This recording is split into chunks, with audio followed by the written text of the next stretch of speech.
Na serikali ya kaunti ya Kwale imesema itayapatia makundi ya vijana na kina mama kipaumbele katika utoaji wa zabuni za kibiashara kama njia moja ya kukuza ajira kwa waliosajili kampuni kupitia makundi hayo. Akizungumza mjini Kwale wakati wa kupokeza barua za uajiri kwa makatibu na wizara za kaunti walioteuliwa na kuidhinishwa na bunge la kaunti hiyo, gavana wa Kwale Fatuma Achani anasema nafasi zaidi za ajira kwa vijana zinapatikana kupitia biashara na serikali kutokana na uhaba wa ajira ya moja kwa moja serikalini.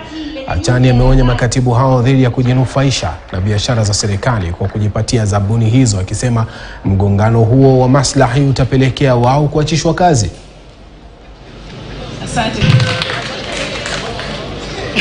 County government imejaza, haina nafasi ya kuajiri kila mtu. Lakini opportunity tuko nayo ya kuajiri vijana kupitia zile kampuni zao.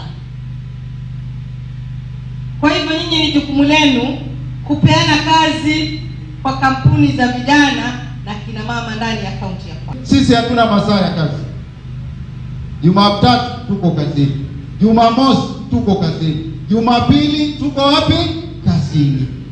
Kwa hivyo ninachowaomba ndugu zangu, kama vile Mwenyezi Mungu amewajalia nafasi hii, jitoweni, mko na nguvu, ili Kwale hii tuijengeni sote. Tunapofaulu, sherehe zote zitakuwa sote tulishangilia kwamba Kwale tumejenga pamoja. Na mke wa naibu rais